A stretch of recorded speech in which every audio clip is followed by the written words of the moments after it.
She gave herself to a bum in the hope of having a child, and when she took a DNA test, she was shocked to find out who the father was. Alice turned off her work computer and looked at her watch. It was almost 8 in the evening, and she did not want to go home at all. There was a burning desire to get back to work, to sit here until midnight and go home when her husband would sleep. But remembering that she had done this once before and then strongly regretted it, she got to sleep only about 3 o'clock in the morning. She had to wake up at 6 o'clock, and the next day she felt like a wreck, unable to get any work done. There was another option of not going home, to go to her parents' house for the night. But even there the questions would begin. Why are you here? What happened? What did Alex do to you? No, those were questions she did not want to answer. In any case, then follow the moralizing from the wise and live together happily long parents who know this life better than their stupid and inexperienced daughter. Alice touched the photo frame next to the computer monitor. In the photo, she and her husband were looking at each other with smiles on their faces.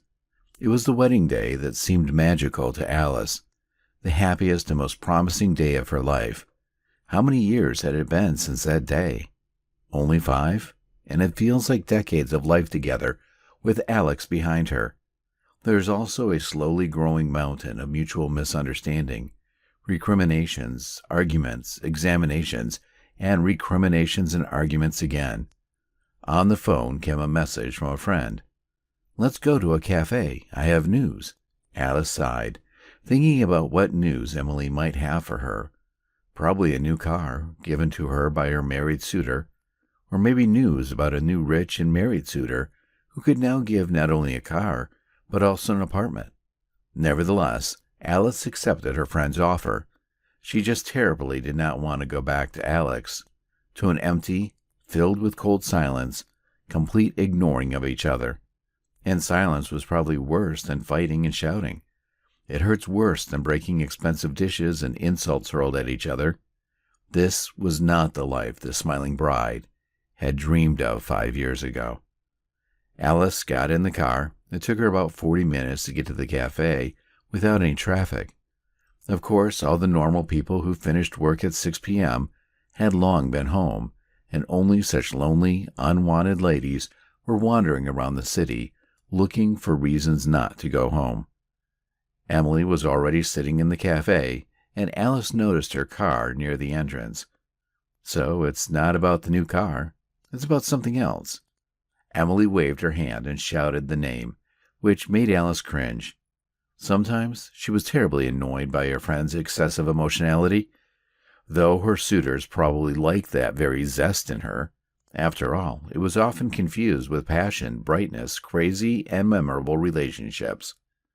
Sit down, my friend. I already ordered you a cappuccino and eclairs, just the way you like it. Thank you, darling. I'll drink coffee, but eating sweets at 9 o'clock at night is too much, responded Alice. Your figure is not spoiled, snorted her friend, all her life jealous of slimness Alice, while Emily herself is forever experimenting with diets and starvation and fitness training. Eat, come on. Sweets lift your spirits. What makes you think I'm in a bad mood? Yes, I can see by your face, sour as a lemon, Emily responded, sipping coffee from the cup. And what am I going to tell you now will not improve it. Alice shrugged, and the waiter took her order. The cappuccino was delicious, and Alice felt a little better. What was Emily's news? Well, then tell me, why did you bring me to the cafe in the middle of the work week? Emily looked intently at Alice and silently turned away, looking out the window. Emily, I do not like your behavior. Alice felt that the news that she wanted to tell her friend was not pleasant. Well, my friend, the other day I saw your Alex with another woman. Alice pushed aside her cup of coffee, now also looked out the window. She shrugged. So, it's a crime to see a man in the company of a woman? If only it were that simple, Alice. They weren't just driving together or walking down the street. They weren't even sitting in a cafe. They were kissing on a park bench, and they were doing it quite passionately, and for a long time. He didn't even notice me, so oblivious to the sensations. Alice bit her lip. What news? Her husband making out in the park with another woman, where 100 of familiar eyes can see him. Apparently there's quite a serious relationship there, if Alex allows himself to do such a thing. He is quite reserved in his own right, and it is almost unreal to ask him to show any tenderness or caresses in front of people. The coffee seemed tasteless, and the eclair made her nauseous. Thanks for the information, dear, Alice said, trying to keep her voice from trembling, though she was trembling with resentment and rage inside. I guess this is the logical conclusion to our not very pleasant relationship. Things haven't been going well for you a long time, have they? Emily responded, putting her hand on her friend's arm in a show of support. He just acted like a common wimp, found an outlet not to solve family problems. Emily, our problems are not solvable, in principle. You know that our marriage was doomed from the day the doctor announced Alex's diagnosis. But many families don't have children. Emily stood up for Alex. I'm not even sure I want to have kids. That's your opinion, and I'm sure that I want children. You're obsessing over it, and you're obsessing over your man. That's why he's trying to somehow rehabilitate himself in the eyes of other women as a man. Emily's words sounded like an excuse for Alice's husband, caught by this same friend in an unambiguous situation. Somehow everything turns again toward the fact that everything is Alice's own fault. How tired she is of living with this perpetual sense that she is bad and Alex is good. He who promised her a large family, proposing even though he already knew that he could not have children, and then had an affair on the side? He's the good one? Alice is the bad one? Stop making excuses for him. I'm tired of living with an angel in the flesh and being a creature in the eyes of others. And I hurt him, and I don't appreciate him. So all negative, and he's just a perfect man. Alice got up from the table and picked up her purse. Will you tell him? Emily asked. I don't know yet. I need to think. It takes me about 30 minutes to get home. During this time, I'll come to my senses and solve everything. I'll pay the bill. You can go. Emily was sympathetic to the words of her friend. The main thing is not to make hasty decisions. They usually turn out to be a mistake. Alice said nothing, nodded silently, and left the cafe. Behind the wheel, she lowered her head and thought. She felt no desire to cry. Probably somewhere inside her, she even felt a sense of relief that everything had been solved like that. Weak, spineless Alex could not admit to her that he was having an affair on the side. After all, they'd been living in a state of war for a year now, which bored both of them, and he had such a chance to make things right with just one confession. Alice started the car and drove down the dark streets. She remembered how she had met Alex, how he'd courted her, how glad she was to have met a man who understood her half-heartedly. It had been more than 7 years since they had met. Then Alice was a young, energetic, and confident career woman of 25, strictly following her plan. Make a career first, and then think about family. She was confident that the plan would come to fruition. She brushed off all men, just taking advantage of them and realizing that it was too soon to get married. First, she had to get to the position of manager, or at least to the position of deputy manager of a huge hotel complex, generating enormous revenues. But then Alex came into her life. He was the simplest, no different from any other man. He simply made Alice lose her head from his words and actions.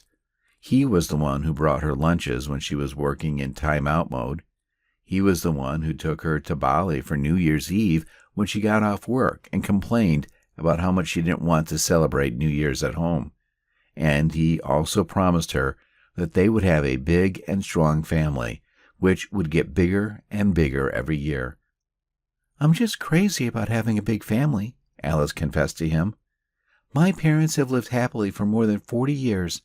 They have 3 children, 2 grandchildren, and looking at them, I see exactly the ideal family that I need. And what of your career? Alex laughed. The hell with it. I got to the position of head of foreign guest services. That's enough. I want peace, not work in the mode of running around the clock in a squirrel's wheel." Then Alex proposed to Alice, and she immediately accepted, because only with him suddenly felt really happy and a real woman. "Just let's wait with children for a couple of years," said Alex when Alex gave her a ring. "I'll still make another attempt to achieve a more managerial position." Alex then laughed for 5 minutes, and Alice looked at him incomprehensively, struggling with his own laughter. "You are incorrigible. So into, finally uttered Alex. 2 years later, when Alice was already a deputy manager, she, as required by her plan, turned to her husband with a reminder that it is time to have children. Even then, she noticed a glimpse of her husband's face, a look of either panic or fright, but she thought it was a standard male reaction to serious events in a man's life. Attempts to get pregnant lasted a year, after which Alice's doctor recommended that both spouses be examined. Alex objected, but Alice was unbreakable. "Either we get a checkup or we stop trying and end up getting divorced." Alex humbly passed the examination, and the results stunned Alice. The doctor, who was looking at the results of the tests of both spouses, shook his head, bit his lip, and sighed, which led Alice only to think that all is lost. "On the female side, all is fine, Alice. You're a healthy, fertile lady, which is at the peak of its fertility. And here, Alex." Alice looked at her husband, who was sitting next to her with a green face. He looked like a wax figure from a museum, because both the color of his face and his stillness said only that her husband was preparing to hear the terrible truth. "Your cells are motionless. That is, the probability that your wife could get pregnant from you is roughly 0. As you can see, there's practically no chance. So I suggest you consider the options of pregnancy through IVF or the option of adopting a child." Alice went cold. Her husband, with whom they wanted to have at least 3 children, could not have them in principle. When they walked out of the doctor's office and their exit was done in utter silence, Alice, for some reason, turned to her husband with a question. "You were married before me, and you didn't have children either. You did not care about that?" Alex indefinitely shrugged his shoulders. "Not really. We were young and did not want to have children." "And why did you divorce?" Alice asked for the first time in many years of knowing Alex. Never once had she dared to ask her husband about it, considering it a personal question that did not require her attention, because she had found someone else. But this answer did not satisfy Alice. She found Alex's ex-wife in social media, who had been living in another country with her foreign husband for several years and had 2 children. Lily, which was the name of Alex's first wife, did not take long to answer. Neither did Alice herself, who, after a greeting and a few polite words, asked what the reason for their separation was. In fact, Lily left Alex for another man, but not because she was bad, not because she betrayed or cheated, but because her husband was infertile, and Alex had known this since the very first time he was married, that is, for more than 10 years. His promise to Alice of a large, strong family was nothing more than an empty phrase, just a throwaway phrase with no meaning whatsoever. Since then, Alice's attitude towards her husband had changed. She saw him as a real traitor, though she did not tell him about it, as did not talk about the fact that she communicated with his ex-wife and learned the truth about his infertility without his knowledge. Inside herself, Alice felt the dirt and blackness that had built up toward her loving and beloved husband over the years that followed. And now, sitting in the car, outside the house, where Alex was waiting for her, or maybe not waiting at all, Alice made the decision that it was time for a real separation. Alice entered the apartment and saw her husband sitting in the living room in front of the TV. He was silent. So was she. And this game of silence had been going on for days since their last quarrel. In general, All the quarrels lately were silly and far-fetched. Their causes were the stupidest, trivial things that led to the same result: clarification of relationships that had reached a dead end. But today, Alice broke the silence. "I went out with Emily today." Alex turned his gaze to his wife and looked at her in surprise. In his eyes read the question: is this a reason to break the proud silence? A meeting with a friend? Alex was silent, and Alice continued. "She saw you with another woman in the park. You kissed her passionately, letting everyone around you know that she is the limit of your dreams. What do you have to say to that?" Alex turned off the television and got up from the couch. "Probably that I'm leaving. That's what you've brought the conversation up to, right? Like all of our last conversations, ending the same way." Alice nodded, gritting her teeth. Alex didn't even try to justify himself or explain himself.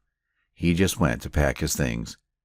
That evening he left, and Alice did not ask where he was going or for how long. She just saw her husband off and closed the door behind him. It was only after he left that she let the tears flow. The first to know that Alex had left home were Alice's parents. She came to them the first weekend and listened to her mother's lectures for a long time. "It was your choice, your man. It's not Alex's fault that he can't have children.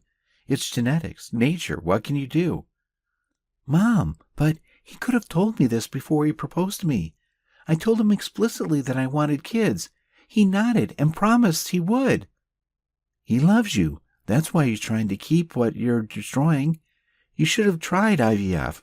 I know tons of people who have had babies this way. You're not the only unfortunate childless one.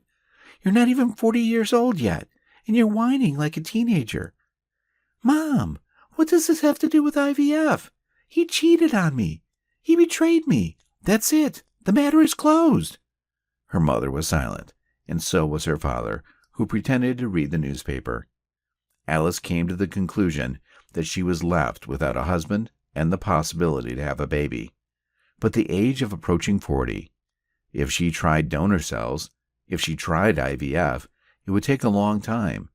Alice felt so alone, so abandoned, so needy. "Get pregnant for yourself," Emily suggested.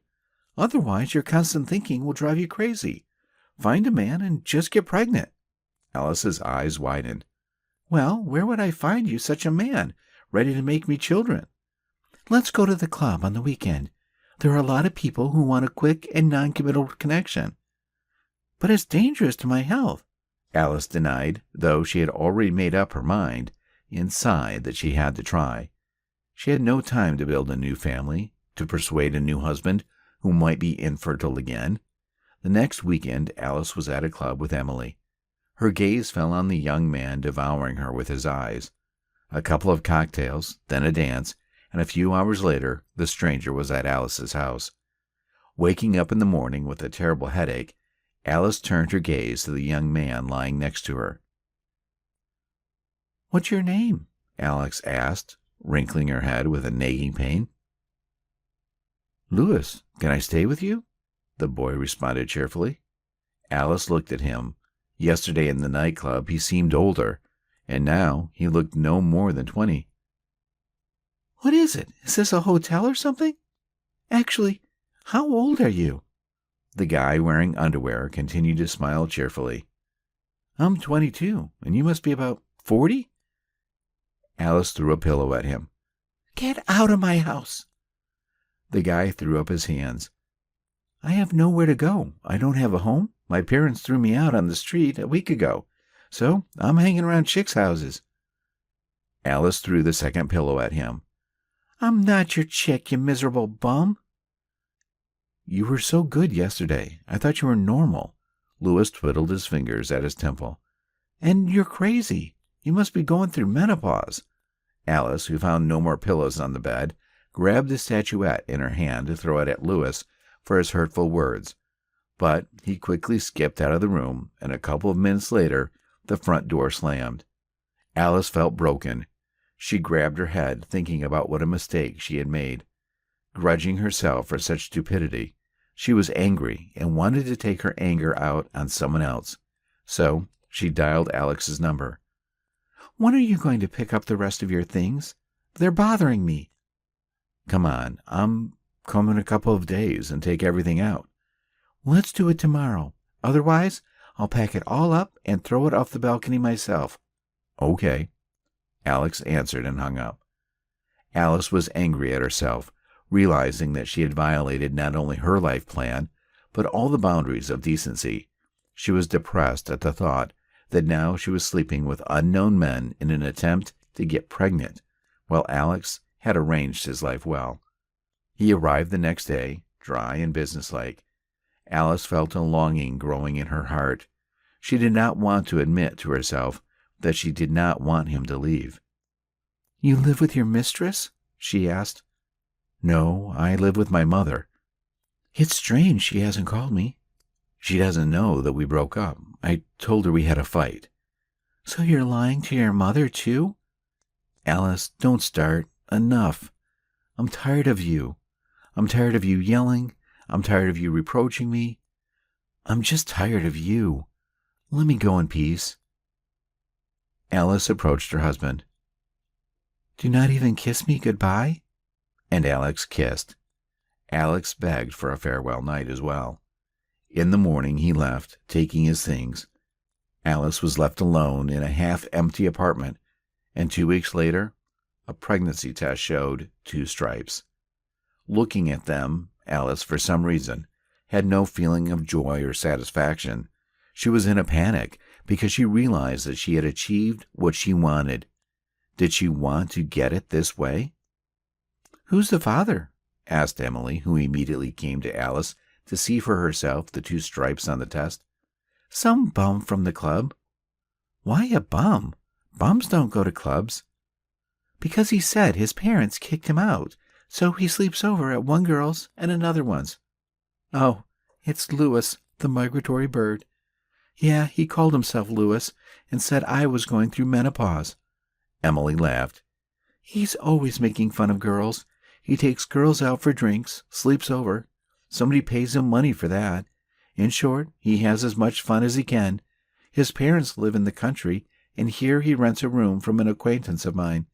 While he's young and handsome, he takes advantage of it. How low I fell. Alice sighed, causing a new laugh from her friend. But you will have a long-awaited child. Will you tell that to Louis? Alice waved her hands. No, no way. I myself will give birth and raise. Men from now on have no place in my life. Alice's parents were sympathetic to her pregnancy because she said she had underwent IVF. Her mother lamented that Alice would have to raise the child alone. Alex would have been a wonderful father. Mom, let's close the subject and not return to it, said Alice firmly. With Alex they saw only in the registry office when they picked up the certificate of dissolution of marriage.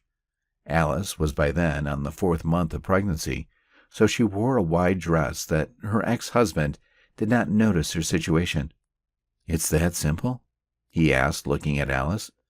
What's complicated? Instead of an answer, she asked. It should have been done long ago. I'm sorry I have to go. Do you live with someone? He asked. Alex, I'm sorry, but it's none of your business. Saying these words, Alice felt guilty, and again this feeling of guilt towards Alex made her sob. Her mother was right. How good it would be if he could be the father of this baby. As time went on, the due date approached. Alice was shopping for clothes for her daughter-to-be. She had found out a couple of months before that she was going to have a girl, but she hesitated to start shopping. And now that time was running out. She rushed the store, sweeping clothes and important things off the shelves on a list. In the hustle and bustle of things, without noticing it, she bumped into Louis. He was walking through the mall with some lady, either his mother or another victim of an Alphonse. When he saw Alice, he frowned, and then the wrinkles on his forehead smoothed. He remembered the crazy 40-year-old lady on the verge of menopause who threw at him everything in sight. Taking advantage of the fact that his companion had entered the store, he walked over to the nearby Alice, silently watching them. Hello, I see the menopause has not yet come, but the pregnancy has come. Alice wanted to hit the guy again, but she restrained herself.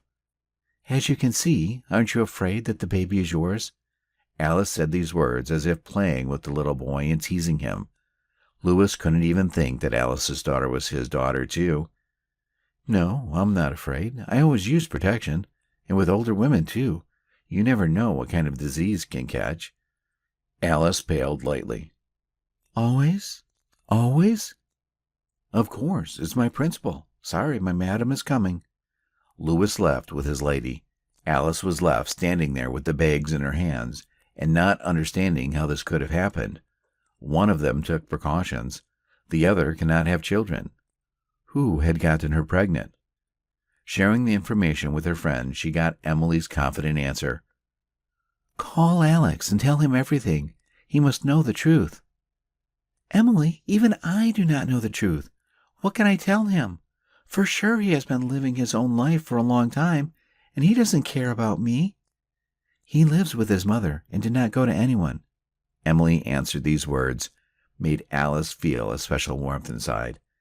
Alex found out about his ex-wife's pregnancy exactly 2 days before the baby was born. Alice gave birth to a healthy baby girl, whom she named Mary. Her ex-husband, when he found out what happened during their divorce, didn't hesitate to agree to a DNA test. He visited Alice every day until the results came back and helped with the baby. He walked with him while Alice did chores or just slept. Alice needed these visits from Alex like air, and for some reason, she did not care at all what the test would show, because she had already made up her mind that she was going to stay with Alex. But anyway, when she received the cherished paper with the result, Alice's hands trembled. She opened the result and did not immediately understand what it said. With a probability of 99.9%. Alex, I don't understand very well. What does it say? It says I'm the father of the child. But how could this happen? Shocked Alice asked. The doctors said a 100% chance that you are infertile. As you can see, even the tests are sinful. Even the doctor's words have flaws. And you and I are not a perfect husband and wife. And I'm sure we can just be as imperfect parents to Mary. So it's all ahead of us.